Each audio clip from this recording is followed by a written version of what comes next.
Assalamualaikum warahmatullahi wabarakatuh.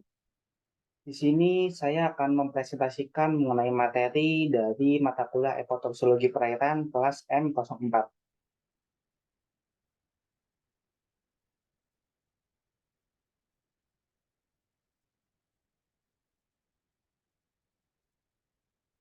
Baik, di sini saya akan mempresentasikan mengenai resume jurnal dengan judul Evaluasi Level Toksik Logam Berat pada Air, Sedimen Tersuspensi, dan Sedimen Dasar di Sungai Winongo, Daerah Istimewa Yogyakarta.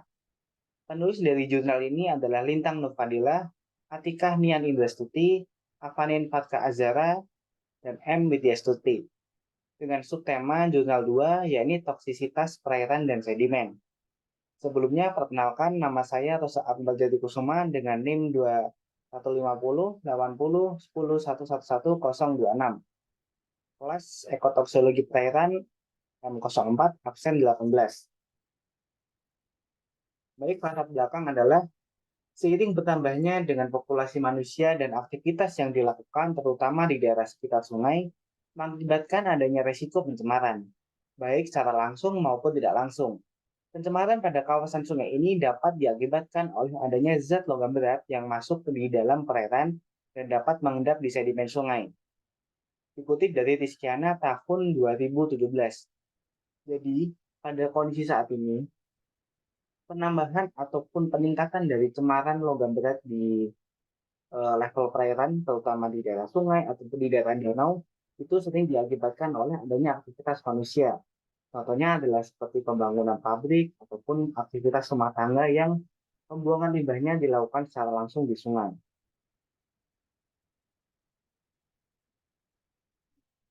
Kemudian selanjutnya adalah logam berat yang masuk ke dalam perairan dapat bersifat toksik yang berbahaya bagi organisme di dalamnya apabila kadarnya melebihi baku mutu. Dikutip dari Hadi et al. Tahun 2019. Dalam berbagai kasus, logam berat dapat masuk ke dalam tubuh manusia melalui berbagai perantara, dan kemudian mengikat hemoglobin dan dapat merusak sistem organ. Dikutip dari Supriyanto dan Samin tahun 2006. Jadi adalah logam berat ini memiliki sifat toksik ataupun sifat yang berbahaya apabila kadarnya yang melebihi batas dan juga terkonsumsi ataupun masuk ke dalam tubuh organisme baik itu hewan, tumbuhan, ataupun manusia. Selanjutnya, beberapa jenis logam berat yang ditemukan secara alami berasal dari pelabukan batuan atau pengendapan atmosferik. Logam ini tidak selalu tersuspensi pada satu tempat, melainkan dapat terdistribusi karena proses pencampuran dan pindahan. Dikutip dari Lin atau tahun 2011. Contoh logam yang terdapat secara alami adalah kromium, Cm, tembaga, Cu, dan timbal, Tb.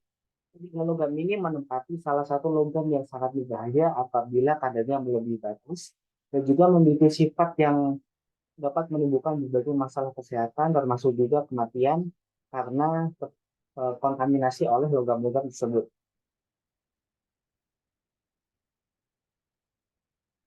Sungai Winongo merupakan salah satu sungai yang terdapat di daerah istimewa Yogyakarta. Sungai ini berhulu di lereng Gunung Merapi yang jalur lintasannya banyak digunakan sebagai area persawahan dan perkebunan. Penggunaan area sungai sebagai tempat berjalannya aktivitas manusia dapat mempengaruhi kualitas baku mutu sungai tersebut. Dikutip dari Yogyakarta tahun 2015. Kepadatan penduduk juga ikut andil dalam peningkatan taraf pencemaran di kawasan perairan sungai. Ini adalah seiring dengan peningkatan jumlah penduduk ataupun peningkatan aktivitas di daerah sekitar sungai, maka akan mengakibatkan munculnya sebuah permasalahan seperti permasalahan tercemarnya oleh logam berat, tercemarnya oleh limbah cair ataupun limbah rumah tangga yang dapat mengganggu ekosistem di sekitar sungai. Akibatnya adalah tidak hanya terasa ataupun dirasakan oleh organisme di sekitar sungai, melainkan juga dirasakan oleh manusia dikarenakan efek dari pencemaran sungai ini bersifat domino sehingga dapat merugikan berbagai pihak yang terutama yang hidup di sekitar kawasan sungai tersebut. Dalam penelitian ini, evaluasi logam berat dapat dilakukan dengan cara menguji kadar logam berat pada sampel air, SS, dan sedimen dasar permukaan. Kualitas sedimen dapat diketahui tingkat toksiknya dengan melakukan berbagai parameter indeks pencemaran. yaitu indeks GO akumulasi. Kemarin yang diakibatkan oleh logam berat ini tidak hanya berada di permukaan ataupun larut dalam air, melainkan juga tersuspensi di dalam padatan dan juga di sedimen dasar permukaan untuk sedimen bawah sungai seperti tersuspensi ataupun terkandung di dalam pasir sungai ataupun tanah ataupun lumpur yang berada di dasar sungai ataupun di batuan yang berada di dalamnya. Seperti itu. Karena penelitian ini beberapa alat dan bahan yang perlu dipersiapkan adalah satu botol sampel, dua wallet checker, tiga gelas ukur, empat lambung ukur, lima kertas saril dengan kapasitas 0,02, kemudian timbangan digital, peralatan vibrasi dan AFM atau atomic absorption spectrophotometry. Kemudian untuk bahan yang akan digunakan dalam penelitian kali ini adalah yang pertama ada kadmium, besi, tembaga, timbal, dan aquades. Kadmium, besi, tembaga, dan timbal merupakan zat lemak, sedangkan aquades adalah salah satu cairan yang digunakan dalam melakukan penelitian di laboratorium.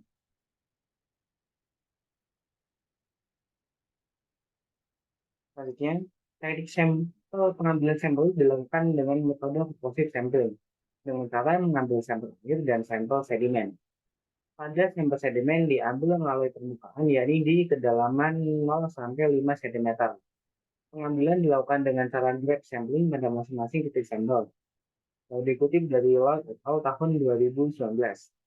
Frekuensinya adalah satu kali dengan memilih tempat dengan tingkatan cemaran tinggi, sampel air dan PSS, kemudian dibawa untuk dilakukan uji kandungan logam berat dengan menggunakan atomic absorption spectrophotometry atau AAS. Artinya, teknik uji sampel dilakukan dengan menggunakan AAS atau atomic absorption spectrophotometry. Untuk sampel air dan PSS diambil pada botol sampel dengan kapasitas 1000 ml. Selanjutnya disaring dengan menggunakan kertas saring yang telah dipersiapkan sebelumnya dan diuji menggunakan AAS. Hasil saringan PSS diambil sebanyak 0,3 gram dan ditambahkan HN003 10 ml, lalu dipanaskan untuk proses destruksi.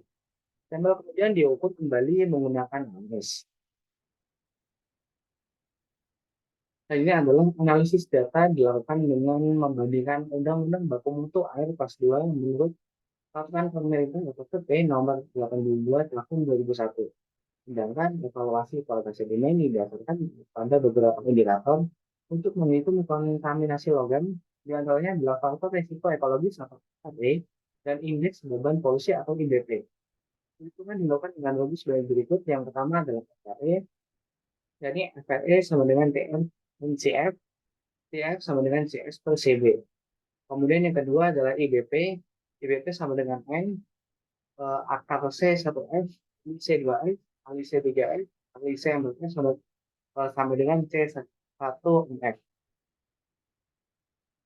Ada hasil dari penelitian yang telah dilakukan sebelumnya adalah pada hasil uji logam tembaga, hasil dari pengujian yang telah dilakukan adalah logam tembaga berasal dari kegiatan industri pelapisan logam, cat, dan kaustik.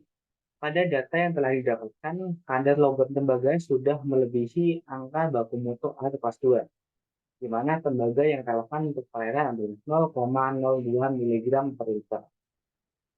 Pada kondisi ini tentu cukup berbahaya dikarenakan logam tembaga ini selain dapat mengakibatkan kematian benda organisme di perairan seperti halnya plankton, kemudian fitoplankton, tumbuhan air, ataupun biota air lainnya seperti bentos ataupun ikan-ikan yang berada di dalam perairan. Apabila terkonsumsi oleh ikan dan kemudian ikan tersebut dikonsumsi oleh manusia, maka cemaran tembaga tersebut akan terakumulasikan ataupun berpindah dari ikan menuju ke manusia. Kondisi ini dapat mengakibatkan berbagai masalah kesehatan seperti halnya kerusakan pada sistem organ, kemudian juga menurunnya daya tahan tubuh atau imunitas, bahkan juga dapat mengakibatkan kematian pada kasus tertentu. Kemudian uji logam timbal. Hasil dari pengujian yang dilakukan adalah logam timbal berasal dari kegiatan industri, soda kaustik, dan pelapisan logam, di mana pada sampel timbal sudah melebihi standar baku mutu air kelas 2 yaitu 0,03 miligram per liter. Di logam tunggal kali ini sudah kadarnya sudah lebih tinggi dari baku mutu air kelas 2 yaitu 0,03 miligram per liter. Timbal sendiri merupakan salah satu logam yang sangat berbahaya dikarenakan sifatnya yang sangat toksik dan dapat mengakibatkan kematian bagi organisme di yang telah terkontaminasi oleh logam tersebut. Salah satunya adalah dari hewan ataupun dari manusia sehingga timbal ini memang sangat diawasi ataupun sangat dijaga bahwa kadar yang berada di alam ataupun di sekitar kawasan perairan tidak melebihi batas baku mutu air. Nah, selanjutnya adalah uji logam kromium. Hasil dari pengujian yang dilakukan adalah logam kromium berasal dari kegiatan industri logam dan industri semikonduktor, di mana kadarnya masih di bawah standar baku mutu air kelas 2, yakni 0,05 miligram per liter. Baik, untuk logam kromium ini sendiri, dia memang posisinya lebih aman dibandingkan dari timbal ataupun dari logam tembaga. Namun untuk kromium sendiri, dia memang logam yang cukup mudah untuk menyebar dikarenakan sifatnya yang dapat larut di dalam air sehingga dapat mengakibatkan dia mudah terpolasi dan tentu saja dia akan mengakibatkan banyak permasalahan apabila terkonsumsi ataupun masuk ke dalam tubuh organisme baik dari tingkat sel maupun individu dan juga di ekosistem. Kemudian adalah uji logam di sedimen suspensi. Hasil dari pengujian yang dilakukan adalah konsentrasi logam tembaga pada kondisi tertinggi berada di angka 0,03 mg per liter. Konsentrasi logam timbal berada di angka kurang dari 0,9 mg per liter. Sedangkan konsentrasi logam kromium hampir tidak dapat terdeteksi oleh alat dikarenakan kadar konsentrasinya yang sangat rendah yang dapat diakibatkan oleh pergerakan arus yang dinamis. Dalam ketiga logam ini tersebut, memang kromium menjadi logam yang paling mudah larut ataupun terbawa oleh arus yang diakibatkan oleh adanya aliran sungai, sehingga memang arus yang digunakan ini kurang begitu efektif dalam melakukan ataupun melakukan pengujian terhadap logam kromium tersebut karena hampir tidak dapat terdeteksi walaupun dalam tanda kutip dia masih ada di kawasan perairan tersebut. Ini adalah uji level toksik sedimen dasar. Hasil dari pengujian yang dilakukan adalah timbal ataupun PB lebih banyak ditemukan dan konsentrasi di sedimen dasar. Sedangkan tembaga dan kromium atau CO dan CR menunjukkan data bahwa ketersediaannya lebih tinggi di air. Beberapa logam berat ini saling terkorelasi sehingga dapat membahayakan organisme di dalamnya. Hal ini diperparah dengan arus sungai yang dinamis dan adanya penggunaan sungai sebagai kawasan industri. Logam timbal ataupun logam tembaga dan kromium ini dia memang mempunyai sifat untuk larut di dalam air ataupun tersuspensi di sedimen.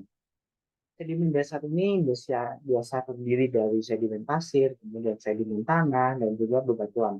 Apabila adanya arus sungai yang cukup deras, maka kondisi ataupun perputaran dari konsentrasi logam-logam berat ini yang berada di dalam air ini akan berpindah ataupun menyebar sesuai dengan arah arus sungai tersebut. Sehingga ini juga akan membahayakan dikarenakan secara tidak langsung juga ikut menyebarkan logam-logam tersebut ke kawasan yang lebih luas lagi.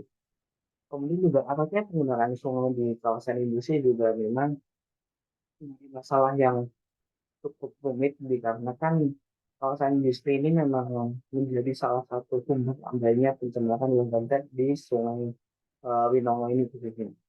Hal ini memang menjadi uh, problem yang perlu diselesaikan secara uh, sungguh-sungguh mengingat fungsi sungai sendiri tidak hanya sebagai tempat hidup sebagai ikan-ikan ataupun biota laut, biota sungai, namun juga dimanfaatkan manusia sebagai sarana kehidupan sehari-hari, terutama untuk memenuhi kebutuhan ini. Gitu. Ini adalah kesimpulan berdasarkan analisis data logam berat CU, PB, dan CR pada sampel air, di suspensi dan sedimen dasar. dapat disimpulkan bahwa konsentrasi ketiga logam tersebut lebih banyak terlarut di air daripada di sedimen dan substansi. Namun beberapa logam seperti Cu dan Cr konsentrasinya lebih banyak ditemukan di sedimen dasar daripada larut pada air. Sedangkan P3 ataupun timbal berada di keduanya. Hasil analisis FFI menunjukkan bahwa tidak ada potensi resiko ekologis kami melakukan membangun dengan hasil IBP untuk semua peternakan kurang dari satu yang menandakan tidak ada polusi yang signifikan. Jadi data akhir menunjukkan bahwa ketiga logam ini dia masih berada di kondisi yang relatif aman, namun memiliki potensi untuk menimbulkan adanya resiko ataupun perubahan dari segi keamanan baku mutu air sungai apabila adanya setiap faktor ditambah gitu. Eh, Terima kasih atas perhatian yang telah diberikan. Apabila ada kurang lebihnya, mohon maaf. Saya Rosa Budi Kusuma selaku presentator kali ini mengucapkan banyak terima kasih dan juga permohonan maaf apabila ada banyak kekurangan dan juga kesalahan kata yang mungkin tidak bisa diterima seperti itu. Baik, saya cukupkan. Terima kasih. Wassalamualaikum warahmatullahi wabarakatuh.